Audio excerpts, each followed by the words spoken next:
I knew the instant he leaned back in that overpriced leather chair, smirk curling like he'd just won some petty duel, that this was going to be one of those days people would gossip about for years.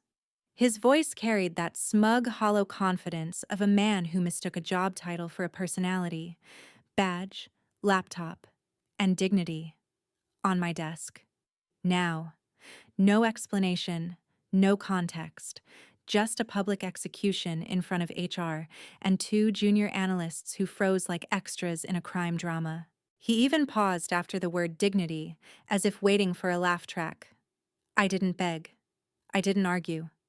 I placed my badge neatly beside the laptop I'd already powered down, added my coffee mug for symmetry like I was staging an office clearance photo shoot. Then I turned and walked away. The hallway felt heavy, almost aware of the shift. Out in the Denver parking lot, I sat in my car, hands on the wheel, calm instead of angry. 19 years. That's how long I'd given this company. And now this 30-something consultant turned executive thought he could humiliate me with a smirk and a rehearsed line. He had no idea who he'd just fired, because under the cardigans and quiet reliability, I had been the architect of their digital heartbeat. Every login portal and encrypted handshake passed through a platform called Keystone Access Systems, a system I had built long before they offered me a desk in 2002. And tucked inside the master license agreement in plain black ink was a clause so sharp it could cut glass. The license remained valid only while I was employed. Terminate me, and the license terminated instantly. I pulled out of the lot, slowly savoring the thought. It wasn't revenge yet. Not exactly. It was a reminder the game had just begun. Driving home through the fading Colorado sun, I remembered the invisible nights.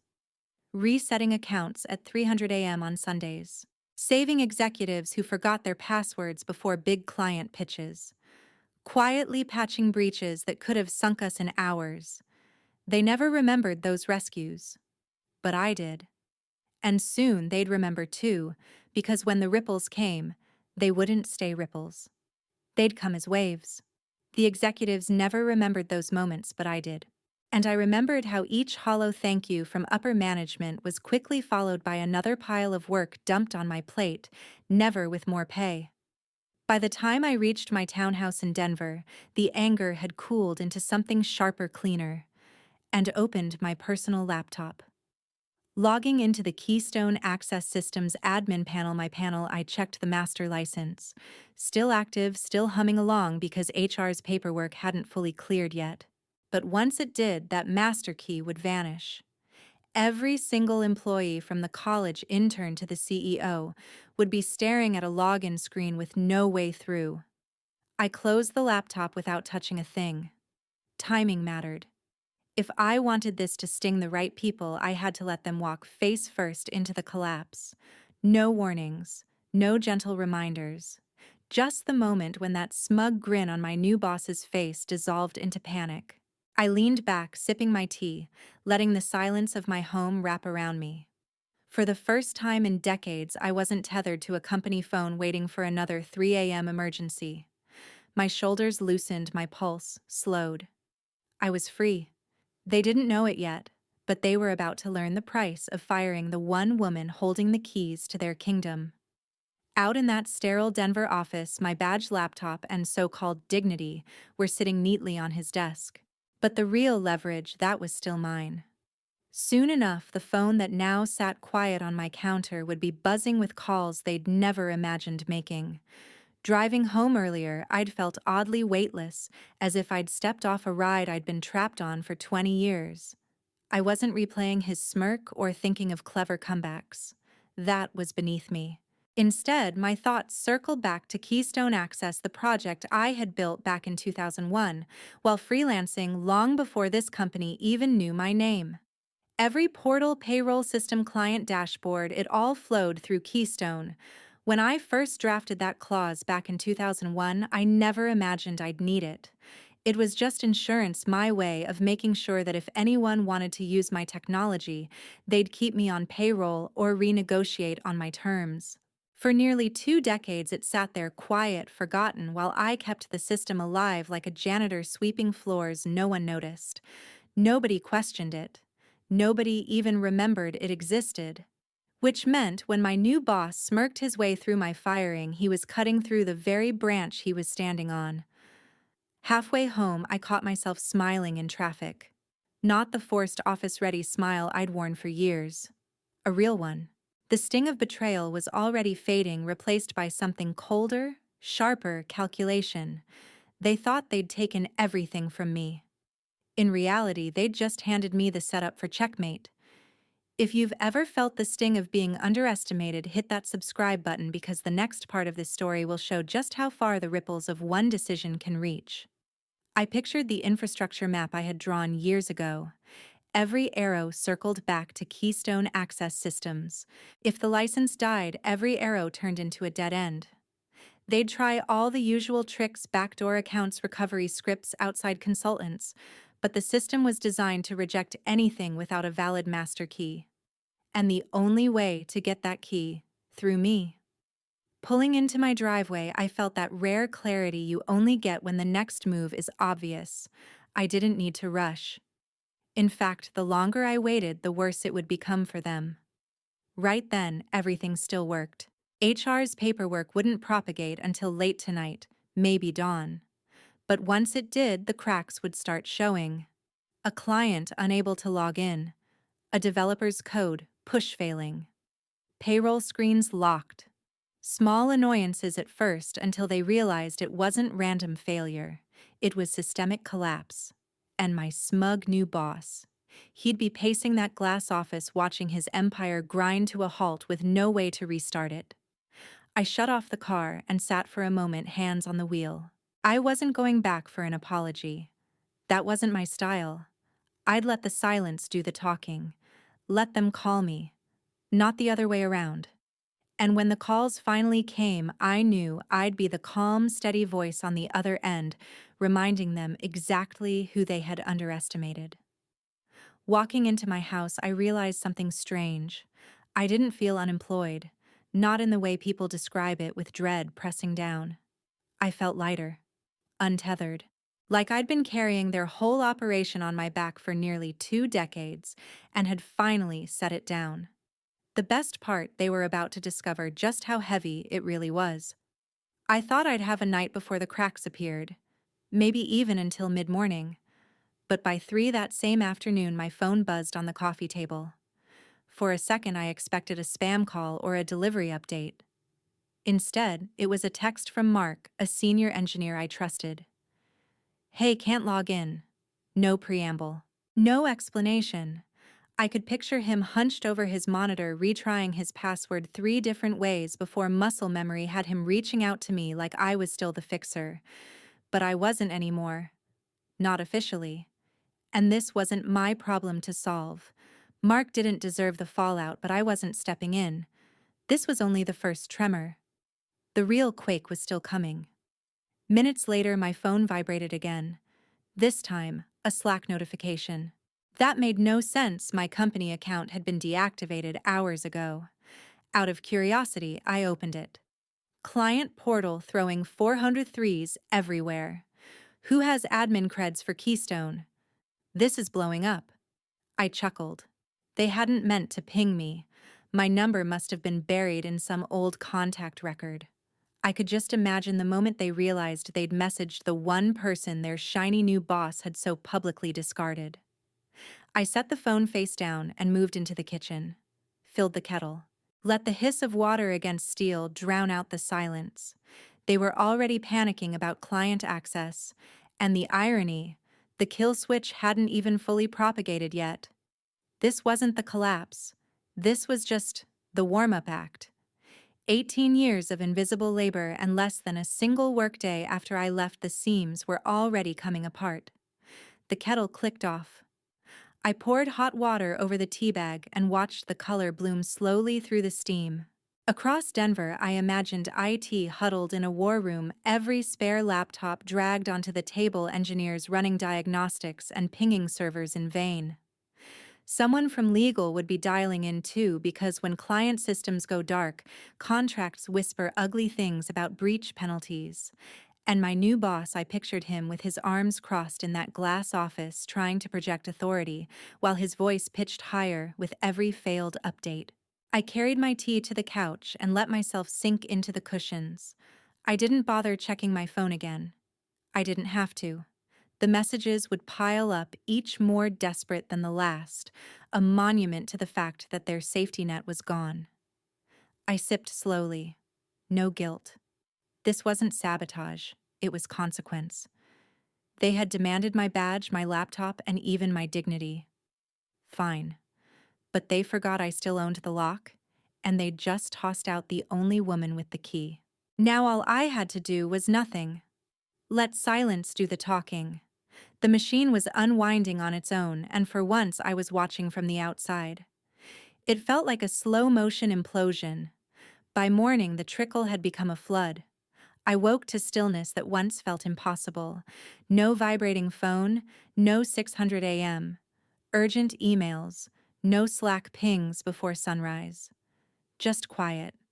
I padded into the kitchen, brewed coffee, and glanced at my phone. Even without opening messages, I saw previews of the storm payroll locked VPN dead systems offline. One text made me laugh into my mug. Do you still have admin access by any chance? Across town, the real show was underway. By 8:15, entire departments were frozen. Marketing couldn't launch campaigns. Sales couldn't reach the CRM. Engineers were locked out of the code repository. Even HR, the smug guardians of order, couldn't open payroll. Half the company's life support had flatlined. And my old boss, I imagined him storming into the IT pit, volume rising, trying to hide the truth. He had no idea how to fix it. Keystone Access Systems had quietly expired in the middle of the night. With it, the entire authentication layer went dark. No master key meant no logins, period. Reports must have been flooding the incident tracker, each stamped critical. Red banners screamed access denied across dashboards. Clients were calling furious, their own portals locked, some convinced they'd been hacked. And there he was, my new boss, snapping at the IT director to fix it as though you could reboot a system whose brain had been cleanly removed. The irony was perfect. Less than 24 hours ago, he'd smirked through my firing, telling me to leave my dignity on his desk. He didn't realize what he was really leaving behind was the only person who knew where the keys to the kingdom were and how to use them. Now those keys were gone, and he was pounding on a door welded shut from the outside.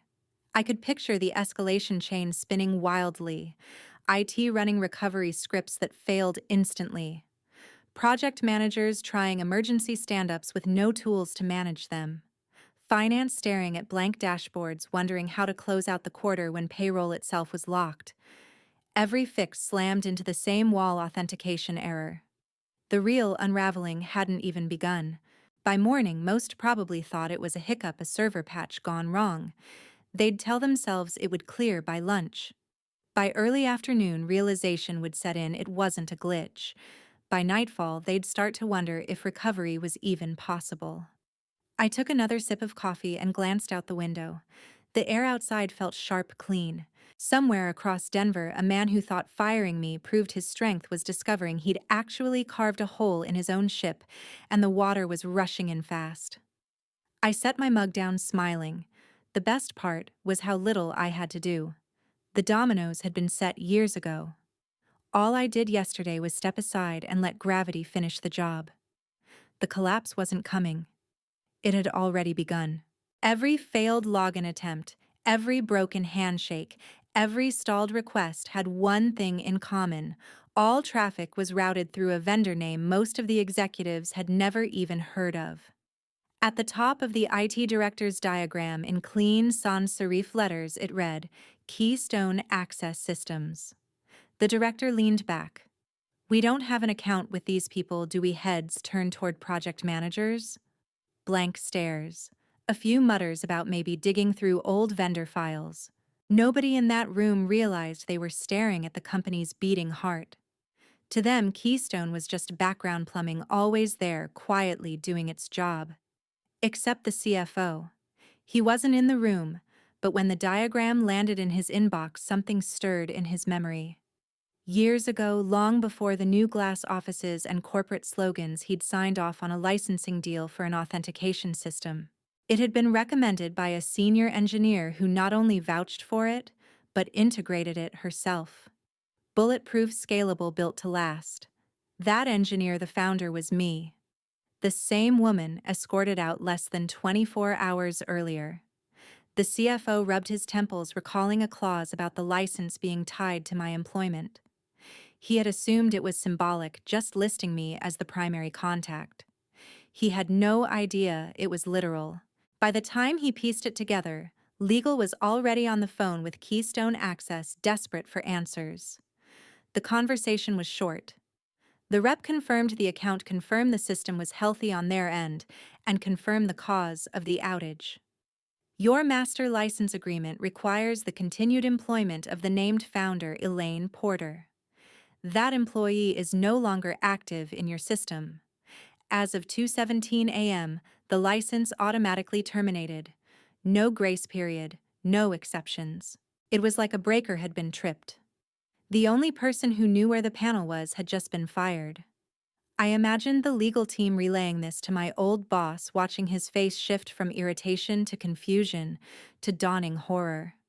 Bluster couldn't hide the truth. The company's lifeline had been severed, and the clock was bleeding revenue with every passing minute. And the best part, they still thought they could fix it without me. The truth was simple. The company was in a room with a locked door, and the key wasn't just missing, it was sitting in my kitchen drawer tucked neatly beside the spoons. And I had no intention of handing it back for free. The call came just after lunch. I was halfway through leftover pasta, enjoying the kind of slow, unhurried afternoon I hadn't tasted in nearly 20 years. My phone lit up with a number I knew instantly, the main company line, straight from that glass fortress of bad decisions. I let it ring twice, just long enough for him to sweat before I swiped. His voice had changed. It still carried that sharp edge he thought made him sound authoritative, but now it wavered, frayed around the edges. "Hey," he started with fake familiarity that made my skin crawl. "We need you to unlock the system. Not could you or would you mind?" A demand dressed up as authority but laced with plea. Desperation trying to wear a suit. I let the silence stretch until I knew he could feel it. Then evenly, "You'll have to take that up with Keystone Access." There was a pause. In the background, I caught chaos. IT scrambling, legal talking over each other, the ping of urgent messages. "We've spoken to them," he said finally. "They told us the license is tied to you." "That's correct," I replied calmly. "And as I am no longer employed, the license is terminated. Their system is functioning exactly as it should." Another pause, longer this time. I imagined him gripping the phone, his jaw tightening as he weighed pride against panic. "So, what would it take to get you to reinstate it?" The words came grudgingly, dragged from somewhere deep. I didn't smile, not outwardly, but inside I savored it. Less than 24 hours ago, he'd smirked through my firing, stripping me of what he thought was dignity. Now he was calling me by my first name, as if we were partners in the same fight. The whiplash was delicious. "I'm not in a position to discuss that," I said evenly. "You have Keystone's contact information. Work through them." Before he could stammer a reply, I ended the call. Not abruptly, just cleanly, like closing a chapter. Then I took another bite of pasta. The truth was that call told me everything I needed. The facade was gone. They'd hit the wall. And they knew at last there was no way around it without me. I kept my poker face for a reason. The longer they sat in that stew of uncertainty, the stronger my position became. Every missed deliverable, every angry client, every restless board member only tightened the vice. Pressure makes people pay for terms they'd laugh at in calmer times. Outside, the winter light was fading into long shadows. Inside, I felt no rush. They had already made the first move, and it wouldn't be their last. The balance of power had shifted, and they knew it. The only question now was how much it would cost them to claw it back.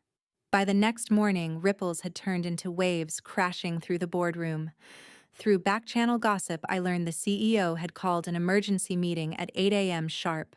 This wasn't a routine agenda check. It was panic. Executives showed up pale, clutching coffee they hadn't touched, because the company's 5 biggest clients were threatening to walk by week's end. I led with the bad news. Access failure was total. Internal dashboards, client portals, vendor integrations, payroll repositories, everything was dead. Workarounds had failed. Bypass attempts had failed. Every path led to one gate, and that gate was locked tight. Then came the gut punch. Someone unearthed an old PDF buried deep in a shared drive, blandly titled Vendor Auth Contract Final.pdf, but its contents hit like a hammer. This license shall remain valid only while the named founder, Elaine Porter, is actively employed by the licensee. Termination of employment, voluntary or otherwise, results in immediate termination of the master license. No exceptions. Ironclad, precise. Mine. The room reportedly went silent, the HVAC hum suddenly deafening. The CFO cleared his throat, sweat already gathering. So, she was fired yesterday. That's when an older board member, one who'd been around since the company's scrappy days, turned his chair toward my old boss. His voice was slow, deliberate. Why, he asked, did you fire the only person holding the keys to the kingdom? My former boss scrambled for cover buzzwords about restructuring, cost optimization, aligning talent with future needs. But no corporate jargon could hide the truth. The kingdom had fallen because he'd pushed me out. But the more he talked, the more his voice wavered. Surrounded by stone-faced executives, he couldn't disguise it as anything other than what it was: a catastrophic miscalculation with his fingerprints all over it. The CEO hadn't spoken much, but when he finally did, the words cut through the boardroom like glass. Do you have a plan to fix this? My former boss stammered something about IT making progress. The IT director, bless him, didn't sugarcoat. With respect, no. There's no fix without her. The silence that followed must have been crushing. I could almost see board members exchanging glances, the realization sinking like wet cement. They weren't facing a system outage. They were staring at the fallout of firing the one woman who was the system. Phones buzzed across the table. Angry client emails. Notices of contracts under review. Every hour meant bleeding revenue and a narrowing window for containment. And there sat my boss, trapped in the storm he had created, forced to explain why his first bold move had been to cut loose the only person keeping the company upright. I pictured him gripping the table edge, finally realizing this wasn't just a crisis. It was his legacy carved in real time with me as the footnote that would haunt him for the rest of his career. By midday, cracks had spread far beyond that boardroom. A whispered call here, a frustrated client there, and soon the rumor mill was roaring. The company hadn't just hit technical issues. They'd lost control of their authentication system. Not glitches, not maintenance, lost control. For enterprise clients, those words landed like shouting fire in a crowded theater. Vendors began locking down integrations, terrified the outage would bleed into their systems. Clients called their attorneys to comb through exit clauses. A few went directly to the press, threatening exposure unless immediate guarantees were given. Guarantees my old boss couldn't possibly provide. I imagined him beneath those recessed lights, the CEO across from him, half the board leaning forward like wolves scenting blood. Do you have a backup? One asked, flat and direct. His answer, according to the little bird who still had my number, was the death knell. No. The system is centralized. There's no way to restore full access without her. The words landed like a hammer. Board members didn't bother hiding their reactions. Some shook their heads. One even laughed bitterly. The CEO's face was the worst of all. Not angry, not disappointed, just cold, calculating. It was the look of a man already deciding whether a career was salvageable.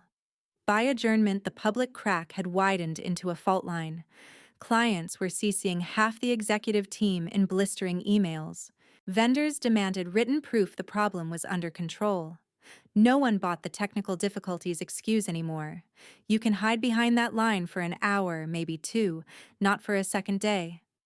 Meanwhile, my personal inbox began to look like a negotiation table. The first emails were polite. Hey, maybe we could chat. Then came urgency. We're hoping to resolve this quickly. Can we discuss terms? By the end of the day, the corporate polish was gone entirely. Name your number, please. The shift in tone was almost art. Less than 48 hours earlier, they told me to leave my dignity on his desk. Now they were practically begging me to hand back the keys to their kingdom. I didn't answer. Not yet. Every hour that passed tightened the vice. I could see the arc so clearly, panic rising, embarrassment spreading, pride cracking under pressure. That was the moment I'd step in. Calm. Reasonable. In control. For now, I closed my laptop and made dinner, picturing that boardroom like an old building collapsing in slow motion. You don't need to push when gravity is already doing the work. The invitation arrived through a neutral board member, one I respected. No corporate posturing. No veiled threats. Just a simple message. Would you attend a meeting to discuss resolution that told me everything? They weren't calling me in to negotiate. They were calling me in to concede. The next morning, I walked into the same boardroom where my boss had staged his little power play days earlier. The atmosphere was brittle charged. Around the long table sat the CEO, the CFO, half the board, and at the far end, him. The smirk was gone. His skin was pale, waxy, his eyes unable to meet mine. I placed the folder on the table and opened it with the same calm precision I'd once used to troubleshoot their failing systems. Inside was a single document, my revised licensing proposal. I slid copies across the polished wood like a dealer laying down a winning hand. The terms were blunt. New rates triple the original payable up front. A contract long enough to make sure they wouldn't dare restructure me out again anytime soon. And in a clause that made a few board members glance at one another, a written apology from my former boss, acknowledging in plain words the reckless decision that had terminated the license. That wasn't about money. That was about principle. The CEO picked up the document, scanned it silently. The CFO was already scribbling figures, calculating the cost of salvation. My old boss sat frozen, hands clamped together as though stillness could erase him from the room. It didn't take long. The CEO set the papers down, looked me in the eye, and said flatly, "We'll sign." The pen moved quickly, signatures stacking in neat blue ink. When it reached my old boss, his hand shook as he scrawled his name. I didn't smile. I didn't gloat. I simply watched him commit on paper and in front of witnesses to the most expensive lesson of his career. When the last page was complete, I closed the folder, stood and thanked them for their time. The CEO gave a curt nod. The rest of the board avoided my eyes, already pivoting to damage control. I walked out of that glass fortress with the contract in hand and the quiet satisfaction of someone who hadn't just won, but had rewritten the rules of the game. Behind me, I knew his career was finished. Not immediately, but inevitably. A man doesn't survive a blunder this public, not when it's carved into company history, as the week they lost control of their own gates. Outside, the cold Denver air hit my face like a clean slate. They had their access back. I had my leverage secured, my terms met, and my dignity exactly where it had always been mine to keep. And this time, they knew it. I've told you my story, but now I want to hear yours. Have you ever been overlooked, underestimated, or pushed aside by someone who thought you didn't matter? Share it in the comments. I'll be reading them. Your words remind me that none of us are alone in this. If my journey proves anything, it's this. Your value isn't defined by a title or a boss's opinion. Protect your dignity, guard your leverage, and never forget your worth. Support me by subscribing. Together we'll keep shining light on stories like mine and maybe find strength for your own battles.